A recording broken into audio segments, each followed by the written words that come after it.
Hi, this is Rachel from Global Factories.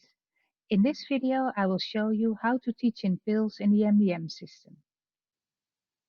First, you open Pill Programmer and log in.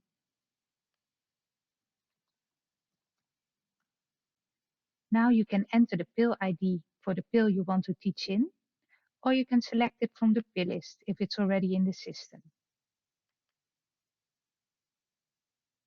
In the fields here, you can enter the information.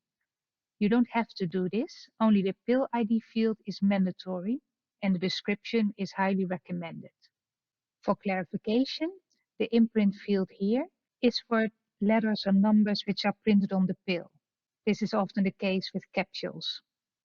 The lot number, charge number, and expiry date are for the batch you've used to teach in this particular pill. You can check the fraction boxes if you want to teach in the fraction of this pill as well. After saving this pill, the fraction pill will appear in the pill list. A fraction pill can only be created when the whole pill is in the system. It can never stand on its own. You can tell a pill is a fraction in the pill list because you can see it here. And when you open it, we see the pill ID, which is the same ID as the whole pill, except it has an underscore and then 5. The 5 corresponds with 0.5 for half. If you have a quarter pill, it would be underscore 2, which corresponds with 0.25, and so on.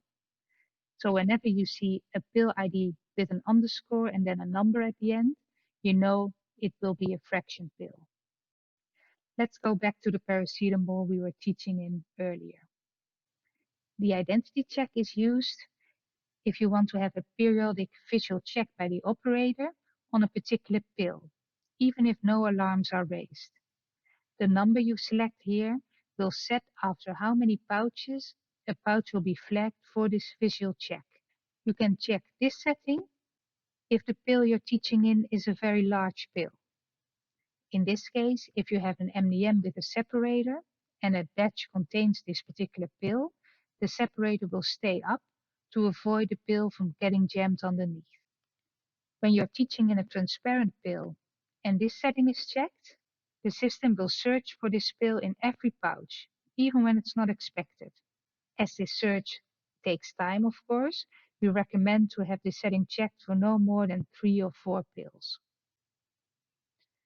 When the non-synchronizable setting is checked, the pill will be excluded from being synchronized when using pill sync. This is an advanced technical feature, and if you need to check this box, your service engineer will let you know. The color match should be ticked if the pills need to be checked on color. This should never be used for transparent pills, so in that case you leave the color match box unchecked. Now we are going to take the pill pictures. When you are using the vision station, place the pill in the middle of the vision station glass. When using an MDM, place a pouch under the glass and place the pill on the glass plate.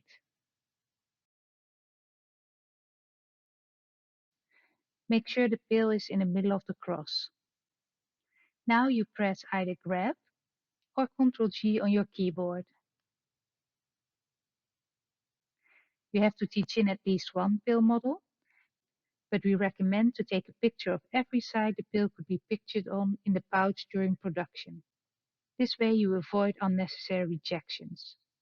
The first and the second picture should be a front and side model. When you have a pill that cannot stand on its side, such as a capsule, and it's difficult to take the side picture, you don't have to take it, as it would most likely never be on its side in the pouch anyway. After you've taken the different pictures, select the correct model and color criteria for each of them. The model criteria is always default, unless it's one of the others, such as a capsule, a transparent pill, a fraction, and so on.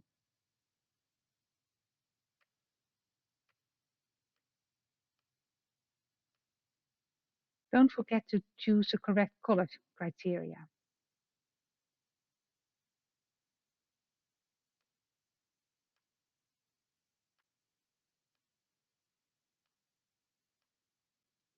When you select the model and color criteria, make sure to look at what you see in the picture and not at what you see when you look at the pill itself.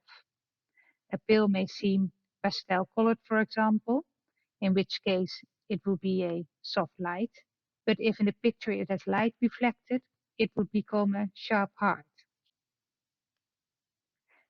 Your service engineer will make sure you have an overview of the different model and color criteria to make sure you always select the correct one. Now you press save. If you have any fractions to teach in, you can do that as well. In that case, all this information remains the same, and you can just teach in the pictures. When you teach in a transparent pill, it's a little bit different from a regular one. First of all, of course, you'll always leave the color match box unticked, and you may choose to tick this one. Other than that, when you grab the picture, you can see the system can't get it. That's why you first have to choose either gel transparent or transparent. Gel transparent is for squeezable transparent pills, transparent for fixed transparent pills. And when you choose either one of them, this bar will appear, and when you drag it to the right, it grabs the picture. And then you continue as usual. For fraction pills, make sure to take as many pictures as you can using different broken pills. This way you already get a bit of variety in the pill library, as fractions of course are a little bit different every time. You may want to avoid using side models of fractions if their contour is the same as the side model of the whole pill, as filling mistakes may go unnoticed. This may lead to higher false alarms, so it's up to you what you prefer. When during production a picture is taken, the vision system will compare the objects in the picture with the pill pictures in the library. It will look at the shape, the size, and the color of the pill. The model and color criteria you have chosen when you were teaching in the pill will determine how strict the system will be when comparing the object and the pictures. When you select default, for example, it's going to be very strict, but with fractions or capsules, it's going to take into account that they may be a little bit different in size and shape every time. In the overview given to you by your service engineer, you will find more information on this. The information in the fields here is not taken into account by the vision system. So if, for example, I would say here this pill is blue and square, it would not influence the vision results. In order to have an optimal workflow, you want to have as little false alarms as possible. Therefore, it is important to know which pills get rejected, so you can go into Pill Programmer and check the color and model settings and make sure that all the different sides of the pill have been photographed. You can use MDC2 statistics to get an overview of the pills which have been rejected the most, so you know which one to check and optimize in Pill Programmer. Let us know if you want to learn more about this option. Before you start teaching in pills, your service engineer will set the Pill Programmer screen to your needs. So if you do not see all the fields and settings that we've discussed in this video, that's okay. Thank you for watching.